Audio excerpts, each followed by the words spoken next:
या बातमीचे प्रायोजक आहेत ममता रेडीमेड सोलापूर। धक्कादायक, बजाज फायनान्सच्या कर्मचाऱ्यांनी थेट डॉक्टरावर उगारले हात। पहा काय आहे प्रकरण। तर मंडळी, याबाबत अधिक माहिती अशी की सोलापूर शहरातील बजाज फायनान्सवर चक्क एका डॉक्टरांनी गंभीर आरोप केलेले आहे। बजाज फायनान्सच्या एजंटाकडून सातत्याने मानसिक त्रास होत असल्याचे देखील त्या डॉक्टरांचे म्हणणे आहे।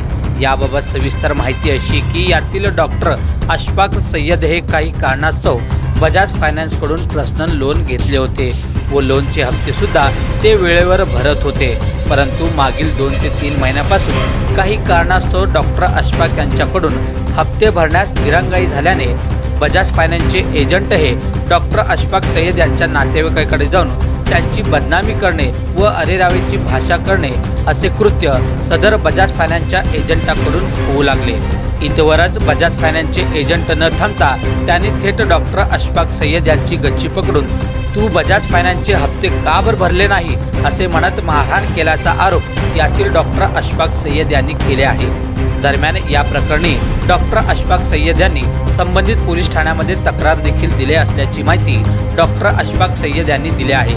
इतकेच नव्हे तर आता या प्रकरणासंदर्भात जिल्हा काँग्रेस कमिटीच्या वतीने जिल्हाधिकारी मिलिंद शंभरकर यांना संबंधित घटनेसंदर्भात निवेदन देणार असल्याची माहिती अल्पसंख्याक सरचिटणीस रशीद शेख यांनी दिली आहे।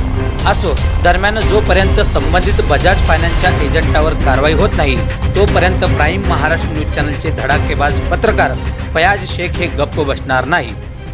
नमस्कार, मी राशीद शेख, सोलापूर जिल्हा काँग्रेस कमिटी उपाध्यक्ष तथा महाराष्ट्र प्रदेश काँग्रेस कमिटी अल्पसंख्याक विभागाचा पश्चिम महाराष्ट्र सरचिटणीस आहे। आज डॉक्टर अशफाक सय्यद यांनी सदर बाजार पोलीस स्टेशनमध्ये तक्रार दिलेली आहे। त्याचा विषय अत्यंत गंभीर असा विषय आहे की बजाज फायनान्सच्या वतीनं पर्सनल लोन घेतल्यानंतर गेली 1.5 वर्ष ते नियमित हप्ते भरत आहेत, परंतु गेले 1-2 महिने त्यांचा व्यवसाय काय अडचणीत असल्यामुळे 2 महिन्याचे हप्ते फक्त भरलेले नाही। फक्त 2 महिन्याचे हप्ते राहिलेत म्हणून डॉक्टर सय्यद यांना रस्त्यामध्ये गाठून त्यांना शिवीगाळ करून त्यांना धक्काबुक्की करणं आणि त्यांच्या परस्पर त्यांच्या नातेवाईकाच्या घरी जाऊन नातेवाईकांमध्ये जाऊन त्यांची बेइज्जती करणं, त्यांना अपमानित करणं हे कोणत्या कायद्यामध्ये बसतं?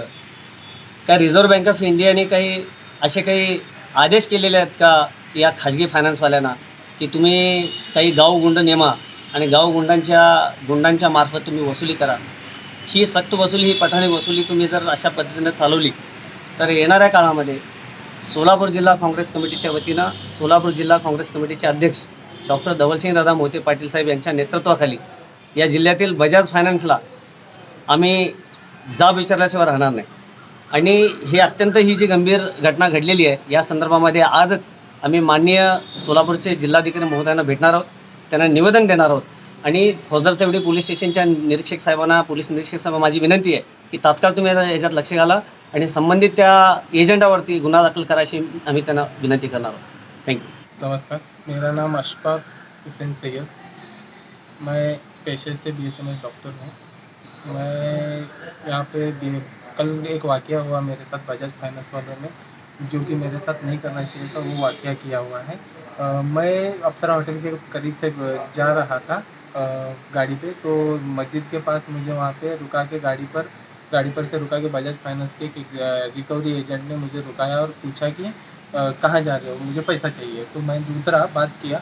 बात करने के बाद उन्होंने मुझे बताया कि मुझे अभी के अभी पैसा चाहिए। मैं बोला मेरे पास अभी फ़िलहाल में पैसा नहीं है, लास्ट का 1 मंथ का और इस मंथ का मेरा 2 महीने का हफ्ता पेंडिंग है। 1.5 साल से मैं पूरे हफ्ते भर के आ रहा हूँ, अब तक का पूरा अब तक का क्लियर है। 2 महीने का रीपेमेंट नहीं कर पाया क्योंकि मेरे पास फाइनेंशियल कंडीशन अभी नहीं है कि मैं भर सकता हूँ, तो इसकी वजह से मैं पैसा नहीं पेड कर पाया। तो उन्होंने मुझे पैसा भरने के लिए फोर्स करते रहे थे कंटिन्यू, और जहाँ पे मेरा एड्रेस है वहाँ पे ना जाते हुए रिश्तेदारों के घर पे जाके, दो रिश्तेदारों को दुकान पे जाके सब कुछ बताना, वहाँ पे पूरा लोन नहीं भर रहे हैं, पैसे नहीं भर रहे हैं, ऐसे बताना। ये 15-20 दिन से ये वाक़या चालू है ऐसा। तो मैं वहाँ पे उतर के बताया कि अभी मेरे पास पैसे नहीं है, 2 दिन पहले ही तेरे एक एग्जीक्यूटिव को इस महीने का हफ्ता नहीं भर पाया मैं, इसीलिए मैंने मेरा मोबाइल तुम्हारे हाथ में दिया हुआ है। अभी मैं जब पैसा होगा मैं पैसा दूंगा, अगर तेरे को झूठ लगता है तो मेरी गाड़ी की चाबी लेकर जा, ऐसा मैंने बोला। तो उसने बोला कि गाड़ी की चाबी के साथ गाड़ी और आधार कार्ड पर सही करके दे। तो मैं बोला कि आधार कार्ड पे सही करके देता हूँ, चलो गाड़ी पर, आधार कार्ड मेरे साथ में नहीं, चलो गाड़ी पर बैठो, मैं आधार कार्ड पे सिग्नेचर करके देता हूँ। तो वहाँ पे उन्होंने आधार कार्ड पे सिग्नेचर करके देता हूँ बोलने के बाद बैठो गाड़ी पे, मैं गाड़ी पे बैठ गया, गाड़ी चालू की तो गाड़ी बंद करके उन्होंने चाबी छीन के लेके मेरी गच्ची कॉलर पकड़ के टी शर्ट का घसीटते हुए नीचे उतारे और ढकलते ढकलते लेके जा रहे हैं मस्जिद के पास से मुजावर हॉस्पिटल तक घसीटते घसीटते लेकर गए। मैं बोल रहा हूँ यहाँ पे मेरे रिलेटिव हैं, रिश्तेदार हैं, यहाँ पे कुछ मत बोल, आवाज़ धीमी आवाज़ में बात कर। बोले तो गाली गलौज करने लगा। गाली गलौज मैं नहीं बता सकता क्योंकि बहुत बुरी तरीके से गाली गलौज करके उसने मुझे खींच के घसीट के ढकलते ढकलते लेकर गया। पैसे दे बोल के आंख पे मारने के लिए आ रहा था मुझे बार बार बताने के बाद भी वो नहीं सुन रहा था कि अपन बात करेंगे, चल मैं यही बताते रहा। उसका एक साथ में एग्जीक्यूटिव था और जो मुझे धक्का मुक्की और गच्ची पकड़ के निकालने वाला आदमी उसका नाम अर्जुन धम्बा और जो आदमी उसके साथ था रोहित।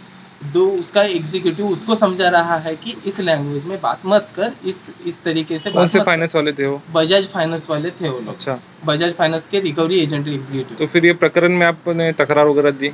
तकरार अभी पुलिस मैं आज ही कल शाम में ये वाकया हुआ है, हाँ। 7:30 के करीब। तो अभी मैं आज दोपहर में फिर रात में मेरे को इसके बाद में से मेरे रिलेटिव के सबके फ़ोन आने लगे मेरे को घर पे। घर के फ़ोन आने लगने के बाद मैं रात में परेशान होकर टेंशन बढ़ के मुझे चेस्ट पेन होने लगा, मुझे पसीना छूटा, मेरे को पाल्पिटेशन होने लगा, धड़ धड़ करने लगी मेरी छाती। तो मैं रात को 2:30 बजे हॉस्पिटल को गया एडमिट होने चेक करने के लिए। तो मेरा बीपी बढ़ा हुआ था।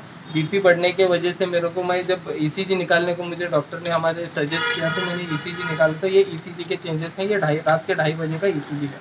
यहाँ पे टाइम है इसके ऊपर रात के 2:30 बजे का और ये ईसीजी के चेंजेस हैं।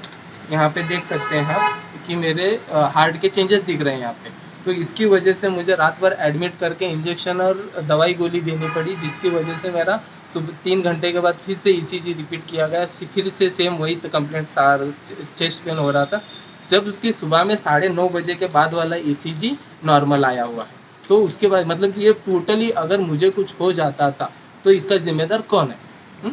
सिर्फ और सिर्फ ये बजाज फाइनेंस के लोग, उनको ये अथॉरिटी किसने दी कि एक प्रोफेशनल आदमी को जाके गच्ची पकड़ के उनके एरिया में गाली गलौज करके लोगों के सामने जलील करके गाड़ी से खींच के उतार के लेके जाने का ये अथॉरिटी उनको किसने दिया? मुझे ये पूछना है। और बाद में से उससे पहले दुकान पे जाके ससुराल वालों को मिल के सबको बिठा के मेरे बारे में अनाप शनाप बातें कह चुके हैं। और अगर आपने ये पैसा, अशफाक सैयद ने ये पैसा नहीं भरा तो उनकी मिसेस, जो कि वो सामने वाला आदमी था, उसको बोल रहे थे कि आपकी बहन को अगर अशफाक सैयद मर जाते हैं तो उनको ये लोन भरना ही है, तो एनी हाउ आपको लोन भरना ही है, तो आपको कुछ भी करके आप पैसे भरो बोल के उनके पीछे लगे हुए हैं 15 से 20 दिन से। तो इतनी मेरी दरख्वास्त है कि मेरी ये जो कंप्लेंट्स है इसको थोड़ा सा गौर से देखा जाए। Thank you. ताज्या बातम्या पाहण्यासाठी प्राईम महाराष्ट्र न्यूज चॅनलला सबस्क्राईब करा.